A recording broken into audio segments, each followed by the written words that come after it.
Morning, everybody. Morning. Good morning. Morning. It's always a good morning when people can hear you. You can hear other people.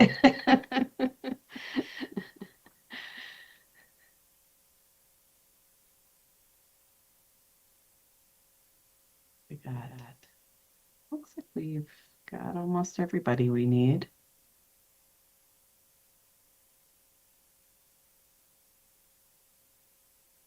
Maybe we'll get going. Yeah. Oh, Krista's here. That's probably should wait for her.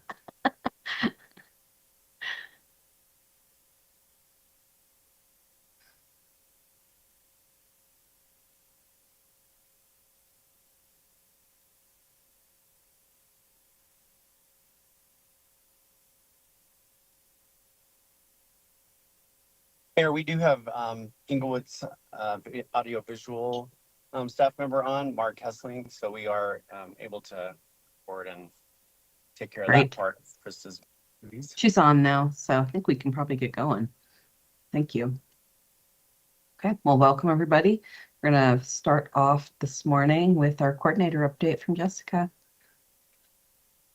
Good morning, everyone. Go ahead and share my screen.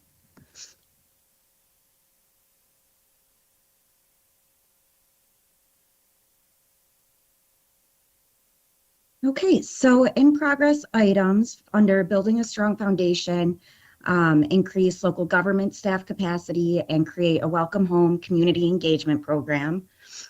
Under developing a workforce development program, support ready to work partnership, and under develop a family system, designate a lead service provider. For creating a welcome home community engagement program, we've discussed with the housing stability cohort members items that they would like to include in the welcome home baskets. So we will move forward with procurement and distribution upon approval of the amended landlord initiative plan, and that will be presented at the steering committee next week. For supporting Ready to Work partnership, it's still slated to open early spring of 25. And as we approach opening, I'll support partnerships and service collaboration to bring to Bridge House. And lastly, under family system, we've decided to put on hold and integrate into the new action plan, designating lead service provider. For year 2, in progress action items, we have create a central navigation system, pilot safe parking initiative, promote shared housing, and strengthen outreach to landlords. Under workforce development programs, engage with AD Works. And lastly, under develop a family system, pilot a peer support specialist program to outreach to families and explore expanding HCV to families. Items that have had some momentum that are in progress are piloting the safe parking initiative. So we're continuing to have bi-weekly meetings with city reps, and we're continuing to discuss upcoming changes and workarounds that we'll present in the new year. For strengthening landlord outreach, the landlord outreach initiative work plan is in place. The Key Heart training was completed, 10/28 and 10/30, 2 half-day trainings. And I'll explain the outcomes on the following slide. And lastly, the first housing stability cohort meeting with the training participants from Key Heart was December 3rd. And we discussed the welcome home engagement program, what that may look like, what some of the needs of the clients would be. And as soon as the amended landlord initiative work plan is in place, we will move forward with the welcome home baskets and the additional support. For the Key Heart training, on 10/28, the subject matter was landlord engagement. We had a total of 13 participants, and agencies that were represented were All Health Path case managers, Family Tree Housing Navigators, South Metro Housing Options, and our Arapahoe County Housing Navigators. 10/30, the subject matter was housing stability. We had a total of 14 participants, and again, that was All Health Path, Family Tree Housing Navigators, South Metro Housing Options, and Arapahoe County Housing Navigators. For year 3 items, things that have been completed are we've convened local healthcare providers to discuss the street outreach team in September. And the items that are in progress are sponsoring the PSH feasibility assessment. So in September, we convened healthcare providers. So we're continuing to work alongside Stride and developing a solid plan of action to work with community partners for specific dates and times that Stride can outreach to the Tri-Cities area based on need and specific pockets that they're still assessing. And I have moved forward with connecting Stride with community partners in the area to conduct outreach. And then we've decided that Stride can help assess pockets in the area that could really use the street outreach during the point in time counts that they'll be involved in. I've also met with VP of Operations and Director of Case Management at Swedish Hospital, and they're very interested in having us present alongside Stride. And that would be in the second week of January. So we'll present to their social work and case management team, and Stride can discuss the services that they can provide, and I'll discuss some of the resources in the community as well. And then we are interested in having another healthcare convening, and that would be slated for the first 2 weeks in January, and that date will be finalized this week. And for in progress items, we are working on sponsoring the PSH feasibility assessment.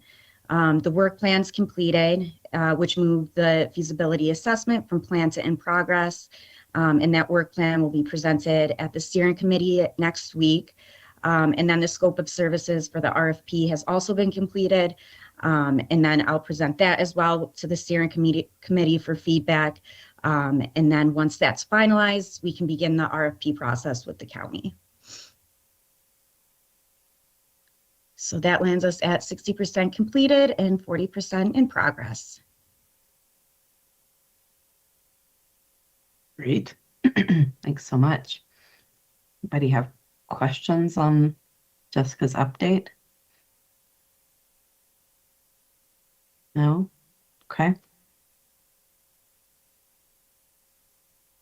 All right. Well, we invited Julie Hall to present a little today on the update, I guess, change the trend on the severe weather and long-term sheltering solutions.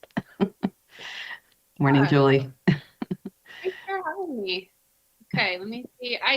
I've got a very basic presentation today, but I felt like it helped me kind of organize my thoughts here. Okay. Let's see, am I sharing? Not yet. Yeah.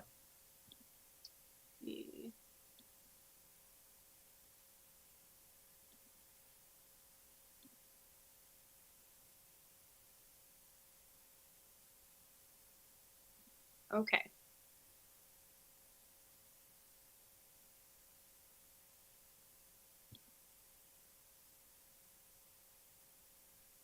Okay, can you all see that? Yes. Okay. So yeah, thank you. Thanks for letting me just share some reflections. This is my last month leading Change the Trend as facilitator. We are passing off to a new facilitator. Many of you will know Reed McGrath will be taking on the year, and I'm really excited about that. Obviously, many of you know he's got great history with this community and Change the Trend, and the Safer organization will kind of be that parent governor organization. So yeah, so I'm excited about the future of Change the Trend and next steps, but just have some reflections. You know, I was part of the provider community for the last 6 years, but you get kind of a different view on things when you step into this facilitator role and you're working with lots of different organizations and hearing their feedback. And I just wanted to share this with the Tri-Cities as you think about next steps. You know, what's most important in these next years to come. I think what has come up the most is this shelter concerns for the unhoused in our communities. So I just wanted to share a few things about that. First of all, biggest gap is what I'm calling permanent shelter or overnight beds that we continue to see in our region. And then talk a little bit about, you know, our current emergency providers. ongoing concerns, and then kind of a suggested solution that I have. Gap. So permanent shelter options that are local continues to be a significant gap for service providers. Denver doesn't feel like a safe option. And I think, you know, just in so many conversations I've had with clients, it just has become very clear that they would prefer to be outside or almost anywhere else than down there. We also had Comidas from Aurora close this year. So that was another shelter option that our clients lost. We don't have good options when the weather is too mild. So, you know, we've got the Hat Force option when it's cold, you know, extreme cold. We've got some of these other options, but we just don't have another place to send people when the weather isn't bad enough. And I mean, I think my most challenging moment this year was a client that came into Graceful, a guest, he and his wife. He had all his toes amputated at the hospital and had been released. And at that point, he had, nowhere to stay, but he also didn't have a wheelchair. And so he was navigating this extreme medical condition, and we really didn't have any good options for him. And then later on ended up in a wheelchair, later on lost his foot. And so this challenge of like, just, we don't have a place to really see people. And our hospitals, like, it's not like they're heartless. Like, I work closely with them. I know that they don't have good options. So just this ongoing challenge that we have. And then I think we all know is the increase in need year over year. And what we're seeing that, you know, as service providers, we're seeing that in point in time count, MDHI. You know, yes, people are getting off the streets and there's positive changes happening, and we always celebrate those, but we continue to see increase in people losing housing. I'm temporarily working a position with the county in rent assistance. You know, I've got 22 cases right now, and almost all of them are facing eviction. So, you know, how do we kind of like fill this gap when we don't really know when we are going to finally start meeting that need, and people in our country are going to stop going into homelessness and kind of the struggles that they're facing. And then just variety of populations that are impacted, right? So Hat Force is serving individuals and families and people with disabilities and people with pets, you know, the gamut. There's all different populations that we're continuing to see older adults see a need.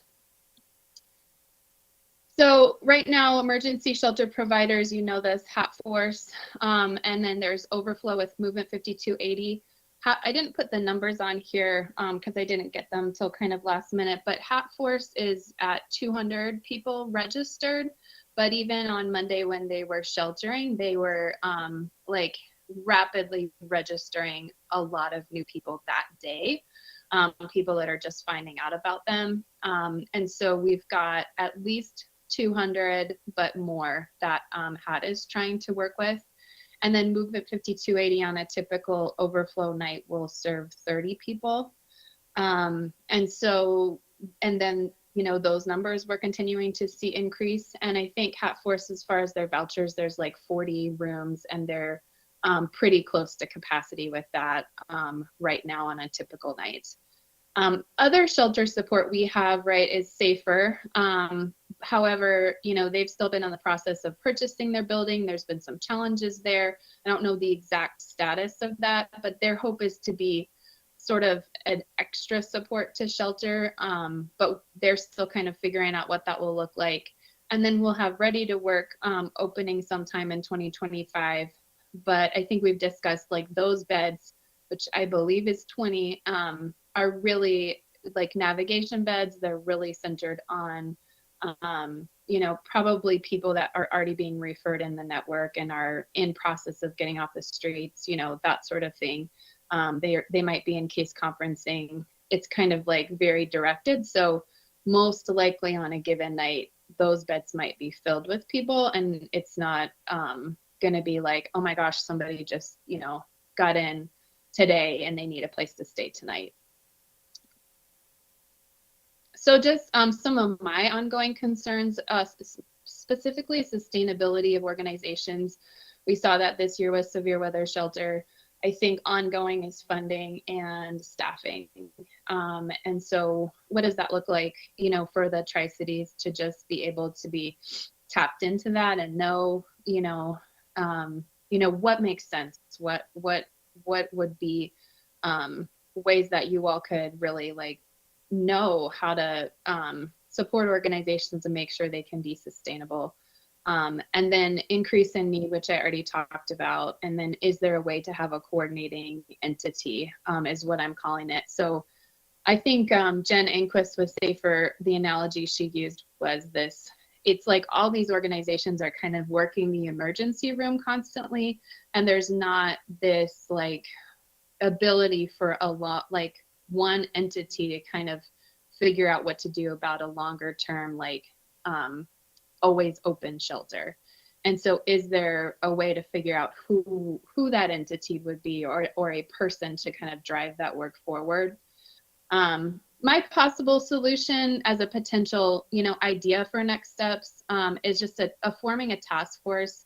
I've got a number of organizations that, do the sheltering that are willing to speak into like what a solution could look like. I have people in the real estate space that are interested in helping and have expertise. I have people who are have expertise with, opioid settlement money, and they're like kind of in that space. So I have a lot of different people that are wanting to be part of a long-term shelter solution and kind of share their expertise and that sort of thing. But I don't know who it is. Maybe it's the facilitator for Change the Trend that could take that role. Maybe, I don't know if Jessica has capacity, or maybe there's somebody else with the Tri-Cities, but somebody that kind of like ongoing is like sitting with all this like current data right in our region, like able to tap into people with creative like building options and collaborative funding opportunities. Where could we apply for grants together, not siloed as organizations? Just something like that for this next season to really look towards a long-term permanent solution for shelter for the people that we're serving.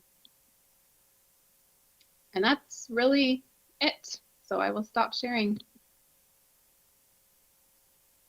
Thank you, Julie. It's good to hear your insight into that. It's definitely kind of eye-opening as, people who aren't involved in that day-to-day triage of, people who are in crisis. So to, hear that kind of long-term view is not really there is helpful for us to know, I think.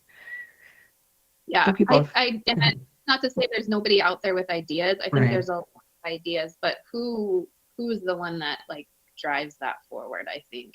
And I don't come to all of you like saying like, I'm sure you just have all this extra time to figure it out.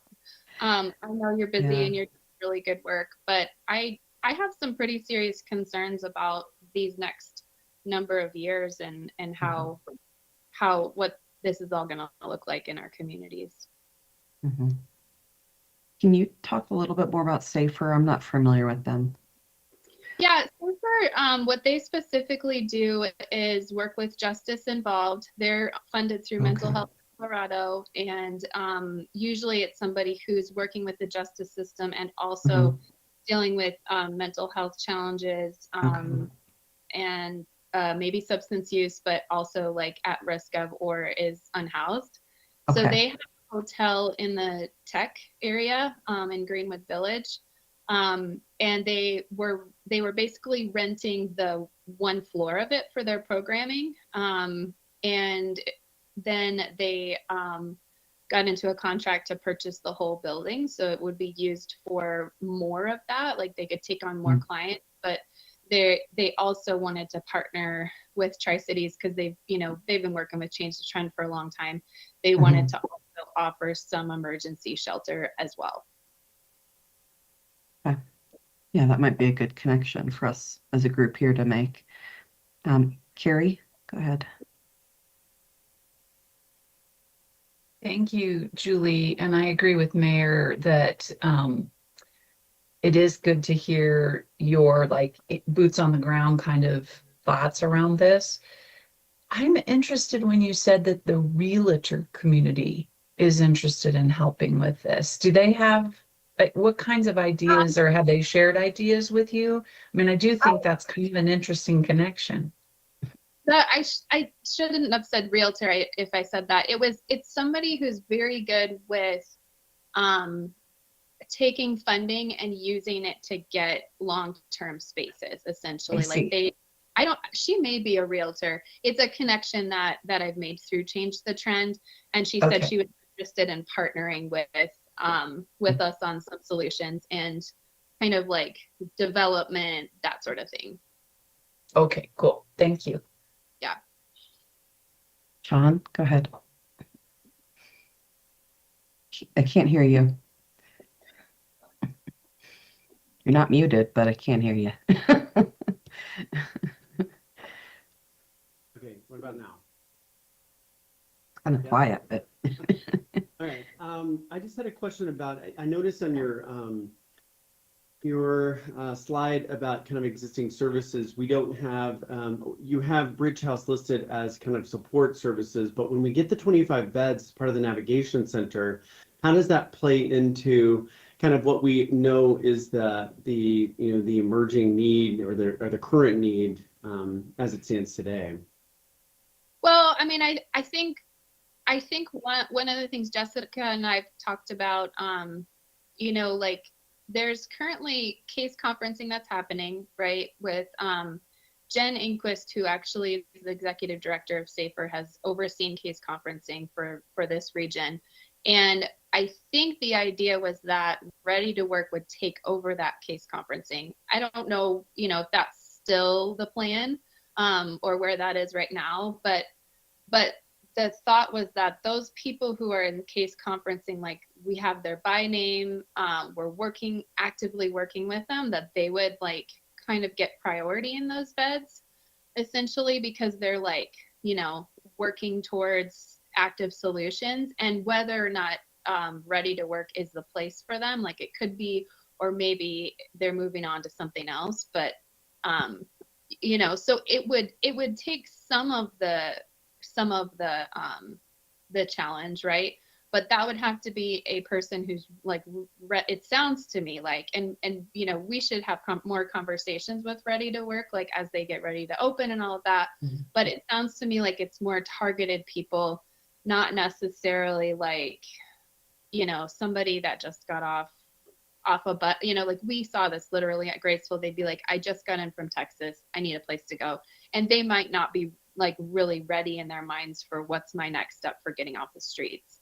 So I think that it will, like, yes, it will help, but also that's going to have to be, I think, only single adults, and it wouldn't be somebody, I don't know if it could be somebody who's disabled, I guess, not somebody with a pet, not a family, some of those kind of things. But I mean, I will say, like, as far as Ready to Work, I haven't read the initial contract with them.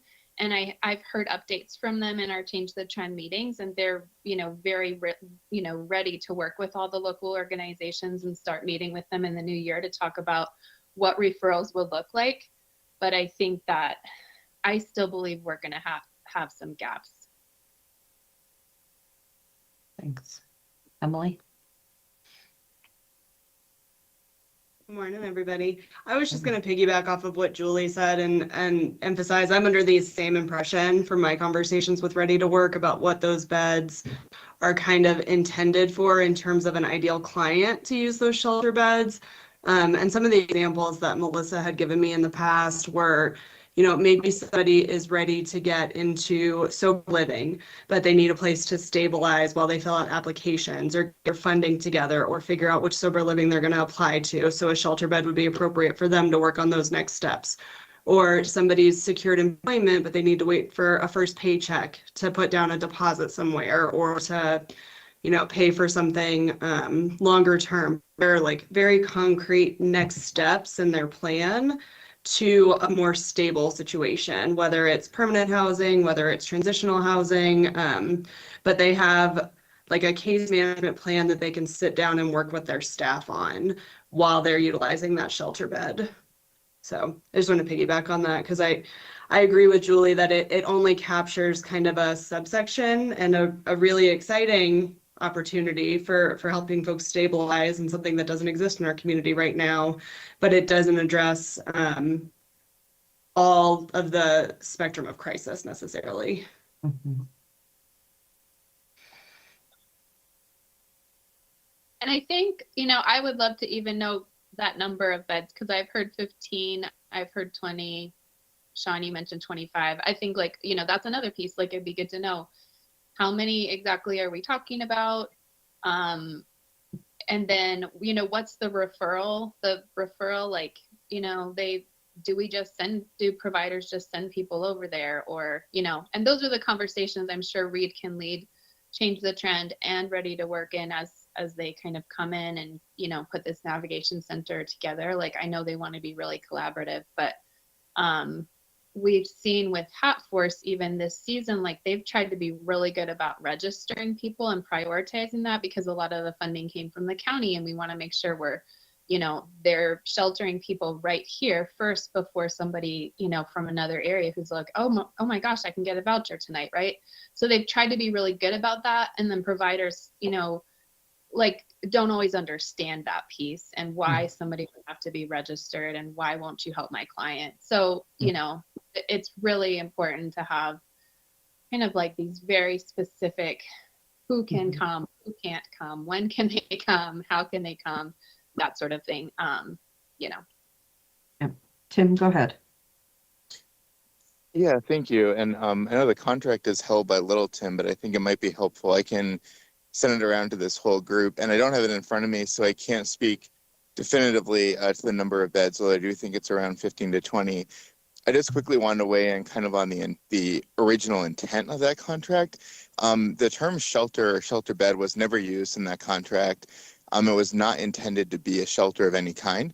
The Tri-Cities committee at that point decided to not pursue a shelter in the area, not to say we couldn't change that, not to say that there aren't additional needs. It was always intended to be specific, as a few of the other speakers have mentioned, for beds for people who were going through navigation services. So it was, and we put restrictions on how long they could stay, and they can only be there if they're going through navigation. So it was, the contract right now wouldn't allow for it to be, not to say we couldn't change it, but it would not allow it for it to be an overflow shelter, or for people to just come in. It has to be for people who are going through the VI-SPDAT process or a process where they're trying to find services. And then as soon as those services are linked to them, they need to exit the program. So that was our intent at that time. The intent at the time, again, was not to have a shelter. The term shelter, I don't believe, is used in the contract. I need to double check that. But certainly it could change, and we could engage Bridge House in a different conversation if we thought they could be helpful, but that's the intent of how it was structured. Yeah, and I will just mention that fills a really important gap, right? Like we want the people who are working so hard for a next step to have a place to stay.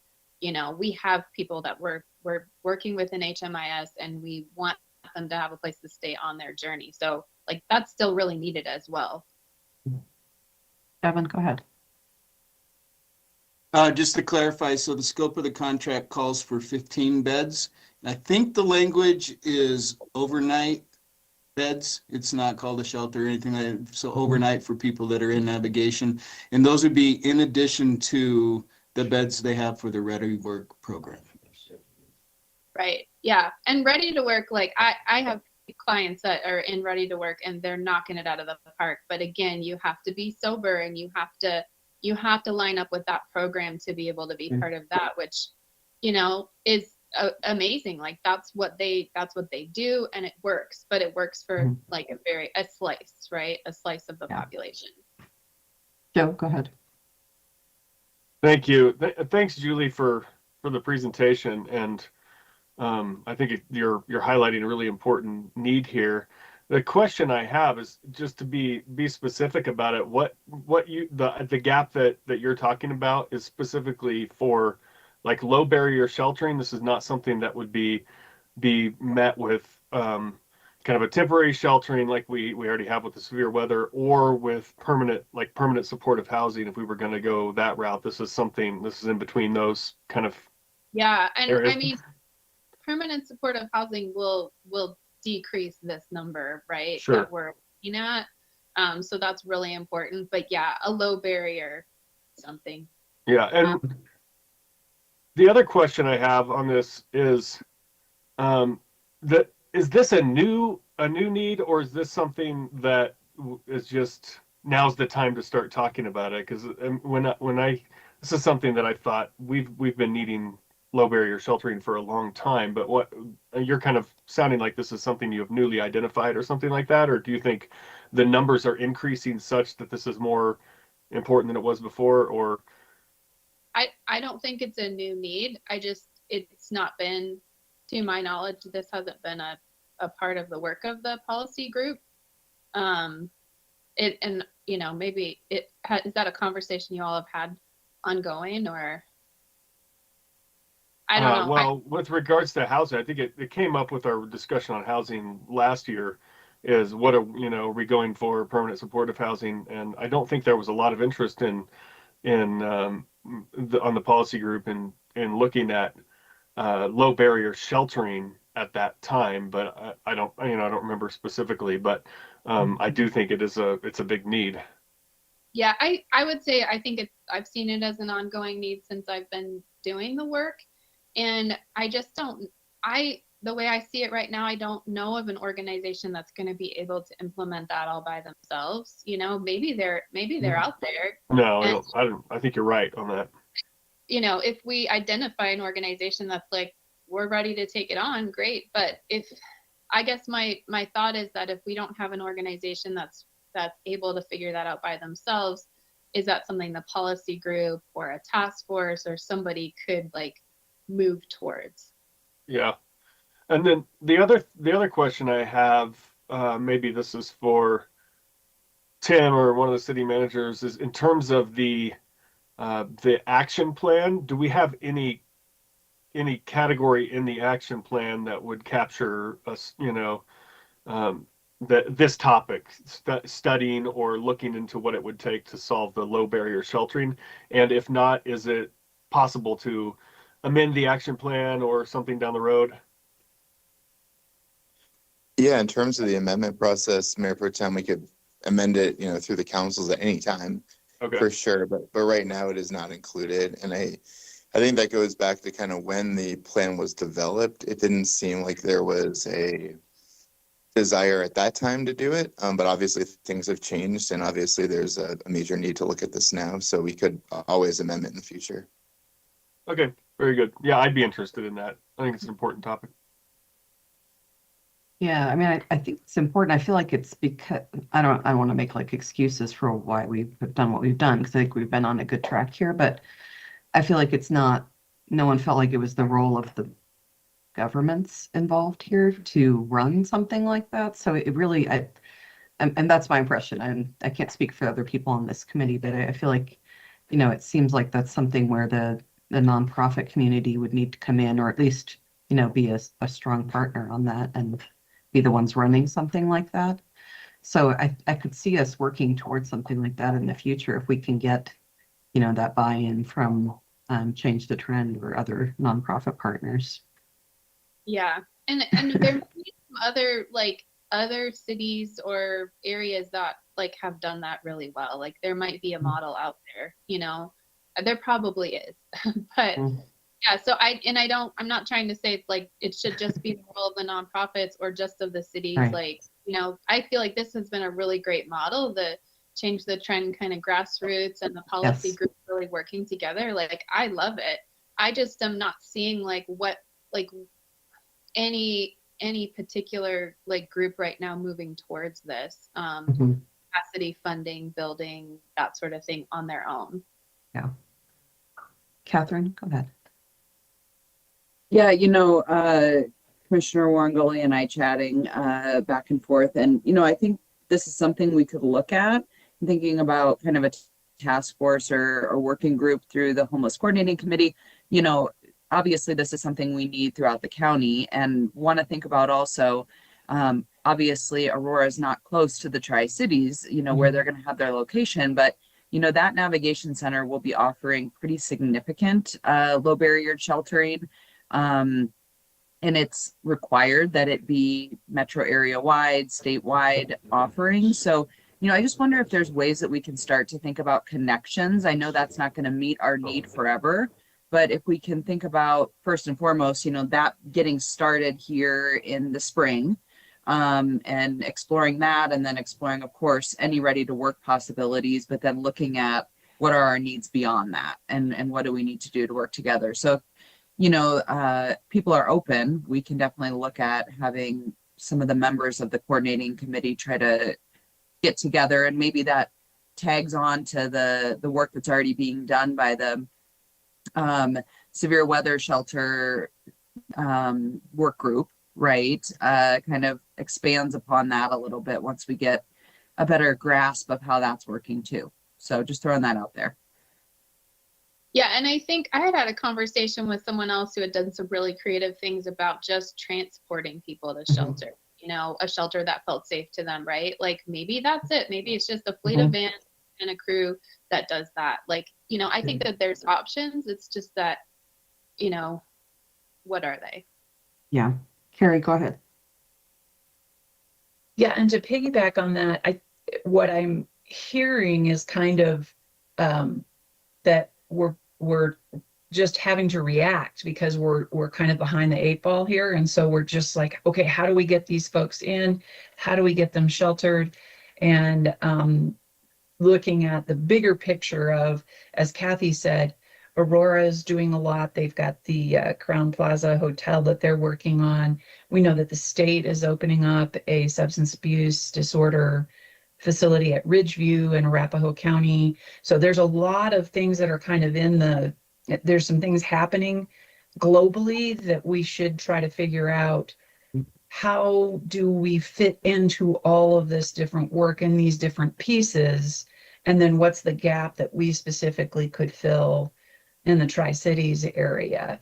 But I think because Aurora is so large and they have access to certain things and certain funding streams, they're kind of going down this path, but we can hook into it a little bit, but also recognizing that we have these issues as well on the western side of the county, and we need some resources to solve that. So I really like the idea, Julie, of potentially looking more long range of who's doing what's coming online, when is that going to happen, are we going to be able to access that, and then what do we need to do outside of that? Thank you so much for the conversation. Thanks. So yeah, I look forward to what's going to be next. I'm excited to hear Reed's name. At least he knows this whole group. He's been involved from the beginning. So yeah, it's going to be great. And I think that, Change the Trend Great. continues to go on to. yeah, and I did want.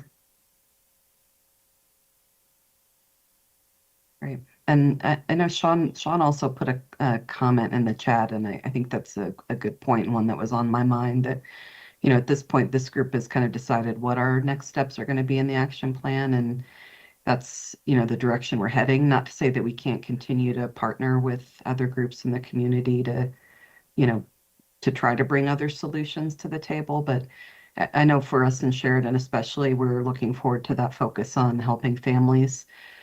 So, I would be hesitant at this point to kind of turn back around and say, no, we're going to work on something else for single homeless folks,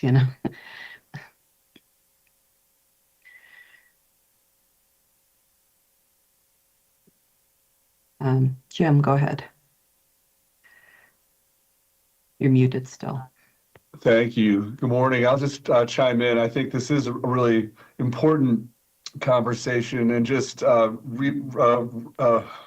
reinforcing the point I see from Sean. I think emergency sheltering and what we've been focused on, which is, I think, moving folks into housing, are just different things, and they're both very much needed.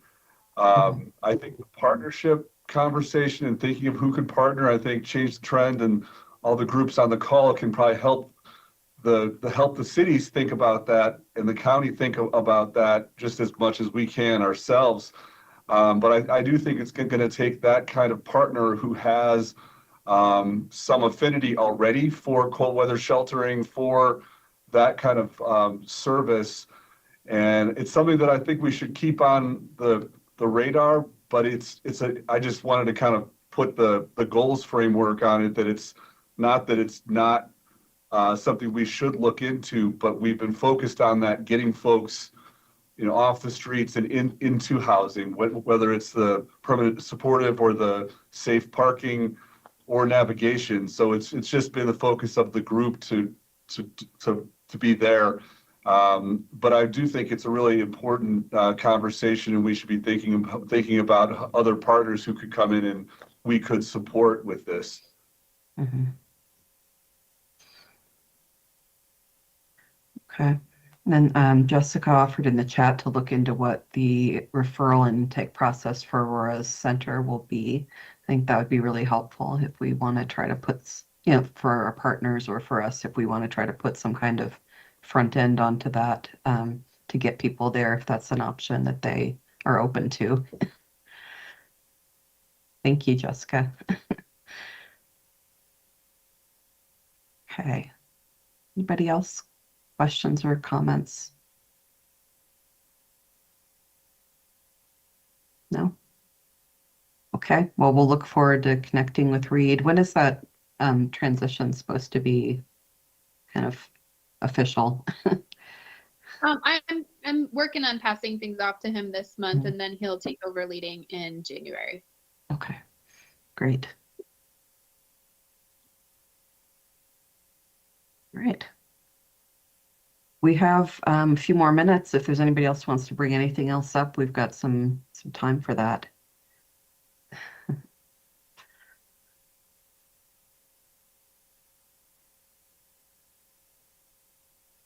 Buddy.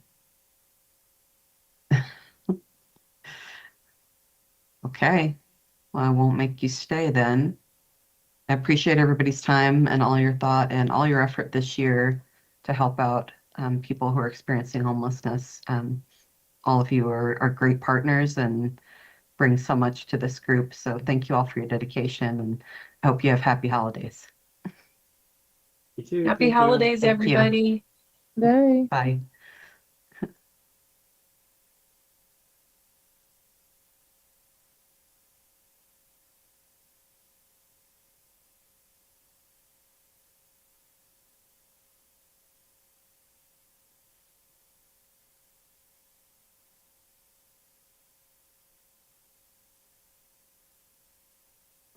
Hello, hello. Test, test, test, test.